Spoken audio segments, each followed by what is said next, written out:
Buen día, ¿cómo les va? En esta mañana de otoño porteño, ya. Mejor celebrar eso, bueno, según los gustos de uno, y no el añito que estamos cumpliendo de, de restricción. Como decíamos hoy desde temprano en nuestro sitio, en nuestra página de Facebook, por fuera de hojarascas de algún, lo califiqué de otra manera, vamos a ponerle espectacularista, sobreactuado, que ejerce de ministro de Seguridad en la provincia de Buenos Aires, un payaso para gusto de uno, y de la presentación de un libro con hojas en blanco. Por fuera de esas hojarascas, decía, entendemos que lo que verdaderamente importa es muy otra cosa. Alberto Fernández usó la cadena nacional y se privó de hacer anuncios, sencillamente porque no los tiene.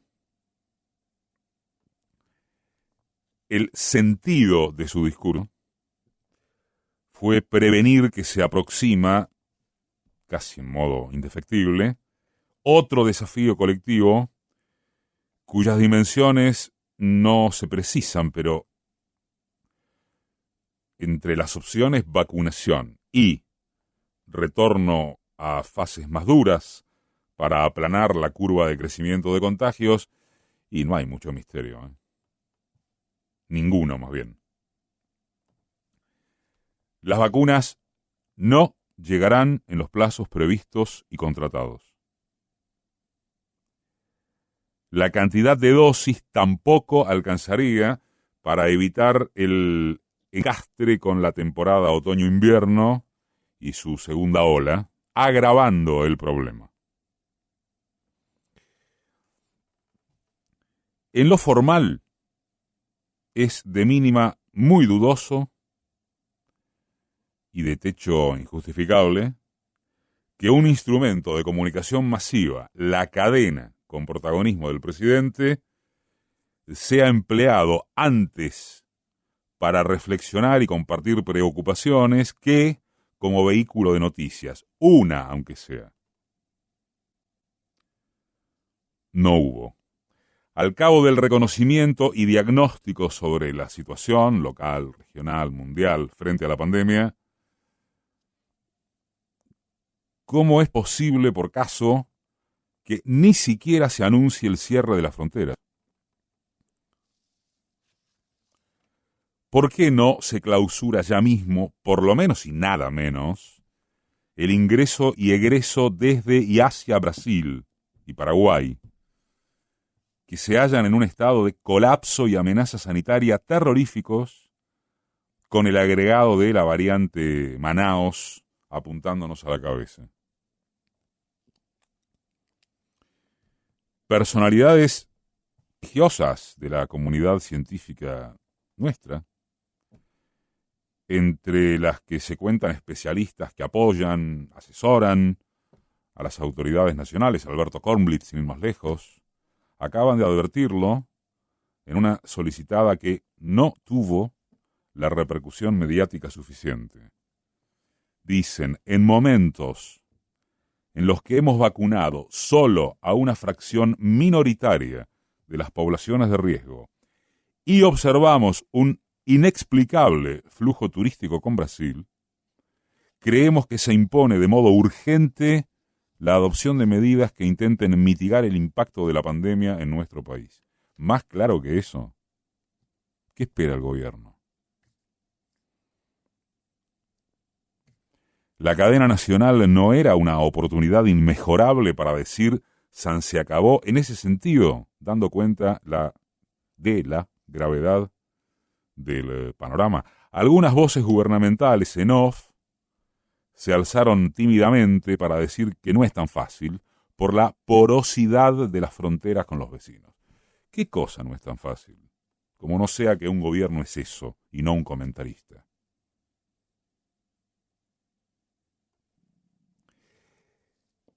Pero, en simultáneo con que una cadena para todo el país no es una instancia de terapia, Alberto Fernández habló con sinceridad, mirando firme a la cámara, dejando claro que con todos los errores habidos y por haber, incluyendo los excesos de optimismo, trabajan sin descanso sobre el tema, aunque con variables que no están en manos del gobierno. Y esto como conjetura personal, más algún dato de que se dispone, algunos datos. Su discurso fue una última apelación a cuidarse colectivamente antes de anunciarse lo que se viene.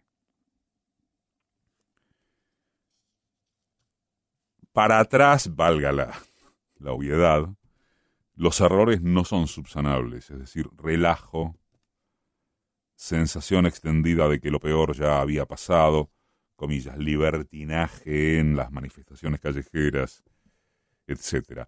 Y ese cuadro provoca una inercia social que hará probable o seguramente muy complicado el retorno a endurecimientos, pero lo sabrá. Y es un problemón. ¿Quién se anima a calcular cuál será la obediencia masiva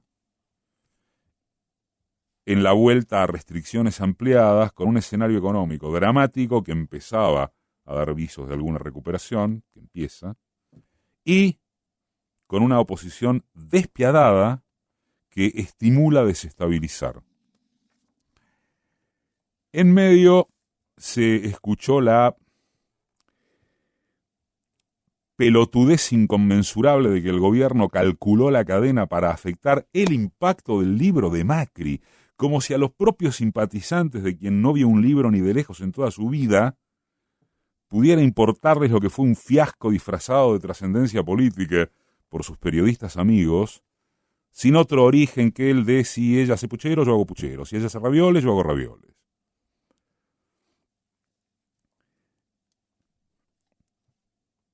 El presidente se dirigió a la nación alarmado por las circunstancias y importa más trasuntar lo que realmente está diciéndose que la ausencia de anuncios, en cierta medida. Dicho de otra forma, si acaso la palabra presidencial sonó muy floja en su prospectiva concreta, fue fuerte como metamensaje. Al estilo Alberto, no al de quienes soplan y hacen botellas juntando las características personales de unos y otros para armar un rompecabezas perfecto que solo existe en su imaginación. Dando por mayoritariamente aceptado que el gobierno aprovechó bien, muy bien, al inicio, lo que sus detractores llaman la cuarentena boba, que de boba tuvo muy poco preeminente, porque sirvió para readecuar el sistema de salud a fines de evitar estallidos de contagios y camas, más el asistencialismo de emergencia en la economía. Y que después se durmió porque le habrían faltado reflejos para asegurarse que hubiera provisión de dosis imprescindibles. Es justo caerle con todo el peso de la ansiedad como si el mundo geopolítico de intereses, laboratorios y estados nacionales consistieran en un canto a la eficiencia y solidaridad universales. ¿Con qué autoridad moral pueden putear al gobierno quienes promovieron las rajaduras del esquema sanitario que sin embargo viene arreglándoselas? Vuelven a cerrar países europeos. Las naciones centrales amarrocan alrededor de un 90% de las vacunas disponibles y a producir. Los organismos internacionales advierten que no está aprendiéndose nada. Y acá resulta que toda la culpa la tiene el gobierno. Los que descuidaron insistir con las prevenciones, los barderos del indignacionismo mediático contra la afectación de las libertades individuales, los que acá en Cava no pudieron organizar el primer día de vacunación para los mayores de 80, los que están resentidos contra la eficiencia, sí, de la gobernación bonaerense, porque el populismo termina siendo infinitamente más eficaz que ellos. ¿Con qué cara se las arreglan para cuestionar qué? Pero está bien. Todo eso es criticismo inconducente en términos de que es lo ya sabido, por mucho que deba remarcárselo. Y de lo que se trata, lo que se espera, lo exigible, es saber o anticipar la base procedimental de lo que se viene. El gobierno no puede asegurar que le cumplan desde el exterior lo comprometido y en consecuencia no puede cerciorarse del impacto en el desenvolvimiento de la economía. Tampoco puede volver a emitir moneda a lo pavote porque se arriesga a una corrida cambiaria que ya lo amenazó en octubre y que no siempre podrá tripular. Sí puede y debe volver a prepararse con todo el esfuerzo e ingenio disponibles para que nada se desborde, para apretar a los actores económicos de la concentración inflacionaria, para no caer en provocaciones, para, por favor, centralizar la comunicación, por favor, consciente de que la comunicación depende de firmeza política, no de la comunicación per se, y de convencer con narrativas esperanzadoras a la vez que hechos concretos. Y todo eso casi sin plata, claro. Ningún guapo quisiera estar en los zapatos de esta gente en este momento. Y nadie en su sano juicio debería creer que hay mejores para calzárselos.